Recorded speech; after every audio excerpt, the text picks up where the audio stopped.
الحمد لله رب العالمين والصلاة والسلام على سيد الرسل وخاتم النبيين وعلى آله وأصحابه وأتباعه أجمعين أما بعد.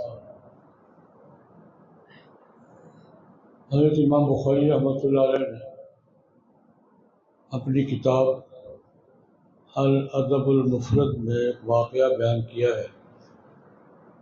یہ ایک تابعی بزرگ تھے جن کا نام انہوں نے جویبر بیان کیا ہے. جابر جویبر وہ اپنا واقعہ بیان کرتے ہیں. امیر المومنین حضرت عمر بن الخطاب رضی اللہ تعالیٰ عنہ کا زمانہ تھا. میں مدینہ منورہ میں حاضر ہوا. امیر المومنین کی مجلس میں میری کچھ ضروریات تھی، کچھ تقاضے تھے، وہ میں عرض کرنا چاہتا تھا. دور کے علاقے سے آیا تھا، مجھے یہ چیزیں ضرورت ہے، عطا فرمائے. کہتے ہیں کہ مجھے اللہ پاک نے گفتگو کا ڈھنگ دیا تھا. بعض لوگوں کو گفتگو کا ڈھنگ ہوتا ہے، کمزور سی بات بڑے اچھے طریقے سے بیان کر لیتے ہیں.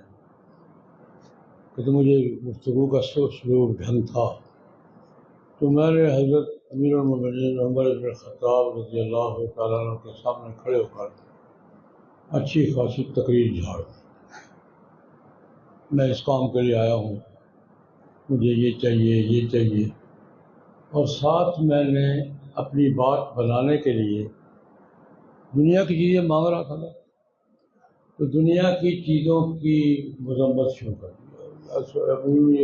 گندی چیزیں ہیں، غلط چیزیں ہیں، لیکن آیا ہوں اب آپ عطا فرما دیں. بھائی دنیا کی چیزوں کی برائی، دنیا کی چیزوں کی اوسط، یہ میں نے زیادہ ہی جان کر. دنیا بیکار چیز ہے، دنیا گندی چیز ہے، دنیا یہ ہے، دنیا وہ ہے. میں نے خوب خطابت کا رنگ جمایا اور آخر میں یہی مانگنے آیا ہوں، مجھے عطا فرما دے، میری ضرورت ہے. کہتے ایک بابا جی بیٹھے ہوئے تھے پاس، سفید ریش سفید لباس، بڑے بزرگ سے تھے. انہوں نے مجھے ٹوک دیا، کیا کر رہے ہو؟ اللہ کے بندے، دنیا کی اتنی مذمت اور برائی بیان کرنے کی کیا ضرورت ہے؟ کیا کیا تم نے؟ دنیا گندی چیز نہیں ہے، دنیا اللہ کی نعمت ہے. دنیا کی ہر چیز اللہ کی کیا ہے؟ اس چیز میں خرابی نہیں ہے، اس کے استعمال میں خرابی ہے. اللہ کی نعمت صحیح جگہ استعمال کرو گے، اللہ کی نعمت ہے. اور صحیح طریقے سے استعمال نہیں کرو گے تو یہ خرابی نعمت میں نہیں ہے، خرابی کس میں ہے؟ استعمال. اللہ کی نعمتیں، اللہ پاک کی نعمتیں، اللہ پاک نے اتنی نعمتیں دی ہیں. یہ ارشاد فرمایا ان تعدوا نعمت اللہ لا تحصوها. میں نے تم پر اتنی نعمتیں نازل کی ہیں، اتنا کچھ دیا ہے کہ تم شمار کرنا چاہو تو شمار نہیں کر سکتے. اور واقعتاً اللہ کی نعمتیں ہم شمار کر سکتے ہیں؟ نعمتیں اگر تم شمار کرنا چاہو تو تم شمار نہیں کر سکتے. اس کی مثال کے طور پر ایک بات میں کہا کرتا ہوں. انسان ہے، باڈی ہے، 5 ساڑھے 5 6 فٹ، 1.5 2 من، اعضاء ہے، ہڈیاں ہے. ایک مستقل سائنس اس وجود کی نعمتوں کو گننے پہ لگی ہوئی ہے. میڈیکل سائنس کب سے لگی ہوئی ہے؟ میڈیکل سائنس کا موضوع کیا ہے؟ انسانی باڈی. یہ دیکھتی ہے نا، انسانی باڈی میں کیا ہے، کیسے صحیح رہتی ہے، کیسے خراب ہوتی ہے، پھر کیسے صحیح کی جاتی ہے، ہڈیاں کیا کرتی ہیں، گوشت کیا کرتا ہے، ناخن کیا کرتے ہیں. میڈیکل سائنس ہزار سال سے اس کی ریسرچ پہ لگی ہوئی ہے. لیکن کیا میڈیکل سائنس یہ دعویٰ کرنے کی پوزیشن میں ہے کہ انسان کے وجود کی ساری صلاحیتیں ہمارے علم میں ہے، کسی اور خفیہ صلاحیت کا امکان نہیں ہے۔ آج کی میڈیکل سائنس اور 6-7 وہ یار یہ بھی تھا پہلے ہمیں پتہ نہیں تھا، پٹھوں میں یہ تھا، ناخن میں یہ ہے، ہر 5-7 سال کو نئی چیز نکل آتی ہے۔ میرا سوال یہ ہوتا ہے کہ میڈیکل سائنس ہزارہا برس سے پہلے طب کے نام سے، اب میڈیکل سائنس کے نام سے انسان کے وجود کی یہ 2 فٹ من کا جو وجود ہے، 5.5-6 فٹ کا، اس کی چیزیں گننے میں لگی ہوئی ہے۔ اس کا فائدہ کیا ہے، یہ کیا ہے، یہ کیا ہے؟ کیا آج کی جدید ترین سائنٹیفک میڈیکل سائنس یہ دعویٰ کرنے کی پوزیشن میں ہے کہ انسان کے وجود کی ساری نعمتیں ہمارے علم میں آ چکی ہیں، کسی نئی چیز کے کوئی امکان نہیں ہے؟ کیسے کر سکتی؟ ان تعدوا نعمت اللہ ہے، تم تو اپنے وجود کے اندر کی نعمتیں بھی شمار نہیں کر سکتے یار۔ میں نے تمہارے اندر کیا کچھ چھپا کے رکھا ہوا ہے تمہیں؟ وہ بابا جی نے مجھے کہا یار اللہ کی نعمت ہے، نعمت بری نہیں ہوتی، استعمال برا ہوتا ہے۔ انہوں نے کہا بیٹا اللہ کی نعمتوں کی برائی نہیں کرنی چاہیے، یہ ناشکری ہے۔ اللہ کی نعمتیں ہیں، یہ پھر ان کے فائدے کے لیے شروع کیے۔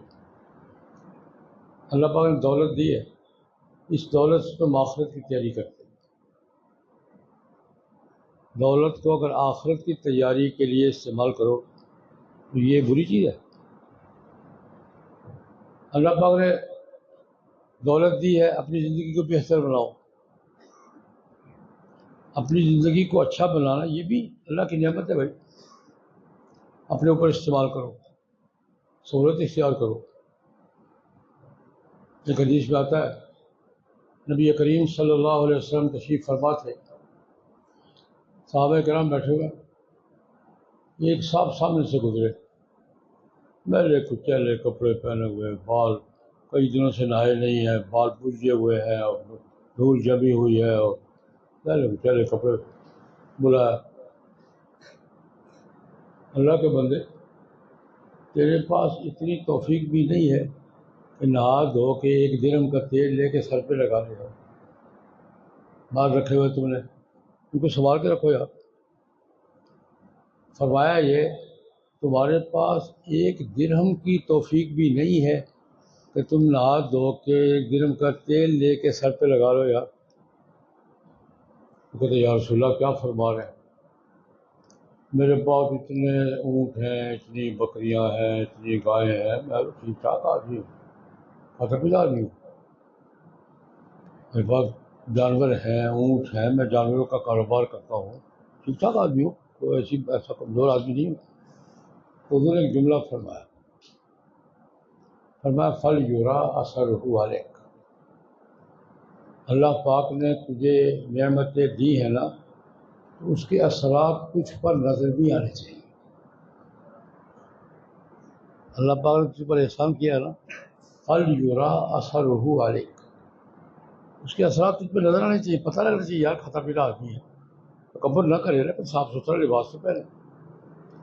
یہ بات نبی کریم صلی اللہ علیہ وسلم نے تو فرمائی اس حوالے سے کہ یار اگر 4 پیسے ہیں تو کپڑے اچھے پہنو یار، نہاؤ دھو، داڑھی کو سر کے بالوں کا کی پھیرو، تیل شیل لگاؤ یار، مناسب رہو۔ لیکن میں اس کے ایک اور حوالے سے عرض کیا کرتا ہوں، کیونکہ علماء طلباء تشریف فرما ہے،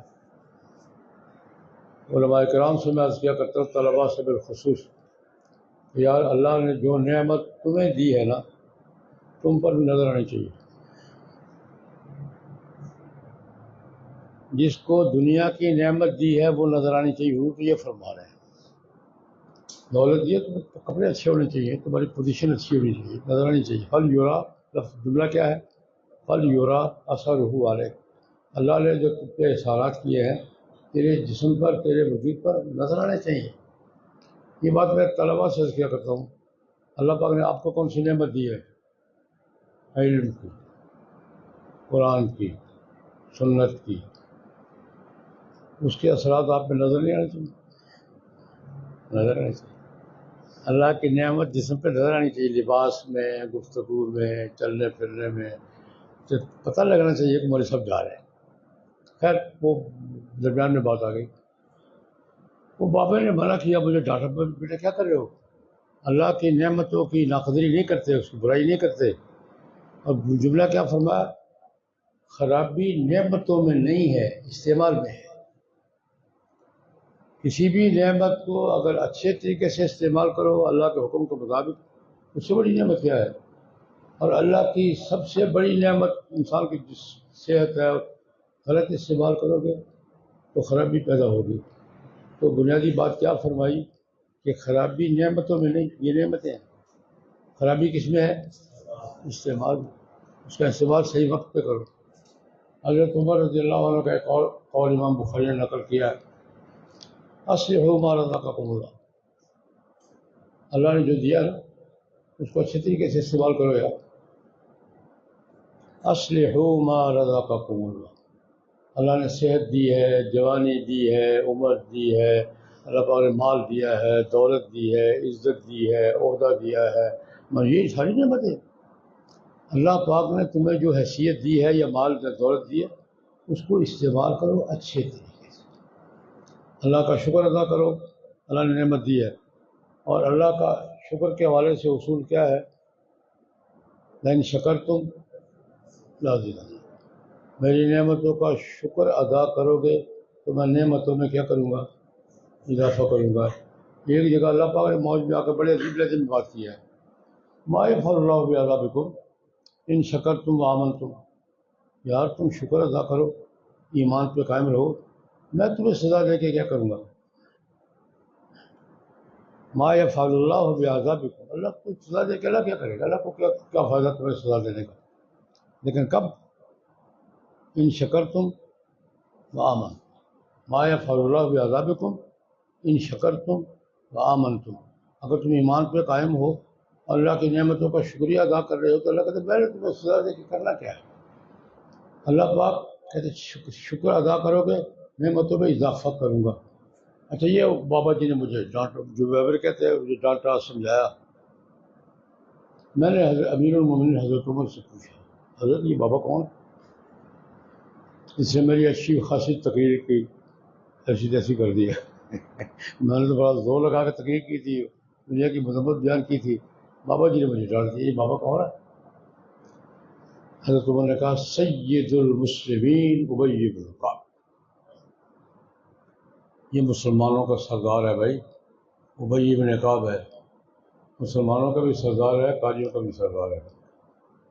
ابی بن کعب کے بارے میں نبی کریم صلی اللہ علیہ وسلم نے کیا خطاب دیا تھا؟ اقرأہم ابی، میرے صحابہ میں سب سے اچھا قاری کون سا ہے؟ ابی بن کعب۔ اللہ پاک بڑی عظمت ہے، وہ ابی بن کعب ہے، اس لیے تمہیں سمجھائی اور صحیح بات سمجھائی ہے۔ جو بات میں عرض کرنا چاہتا ہوں، اللہ کی نعمتوں کی قدر کرنی چاہیے، ان کو حقیر نہیں سمجھنا چاہیے، ان کو صحیح طریقے سے استعمال کرنا چاہیے۔ ہاں استعمال صحیح طریقے سے کریں گے، اس نعمت کے حسن میں اضافہ ہوگا۔ استعمال اگر غلط طریقے سے کریں گے، قدردانی نہیں کریں گے، شکر ادا نہیں کریں گے، اور اللہ پاک کے حکم کی تعمیل نہیں کریں گے، تو یہی نعمت کیا بن جائے گی؟ ایک مثال کے طور پر بتاتا ہوں، انسان کے پاس اولاد سے زیادہ کوئی بڑی نعمت ہے اور بیوی سے بڑی کوئی نعمت ہے؟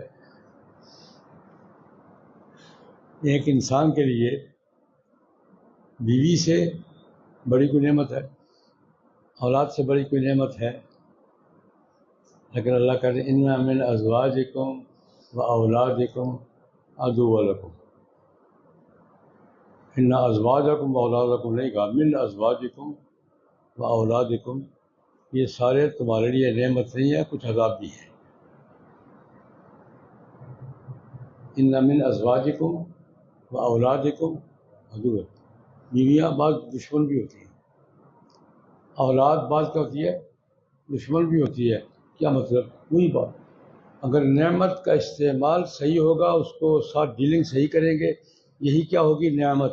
اور اگر وہی اسی کے ساتھ تمہارا رویہ ٹھیک نہیں ہوگا اللہ رسول کے حکم کے مطابق نہیں ہوگا تو یہی نعمت کیا ہو جائے گی؟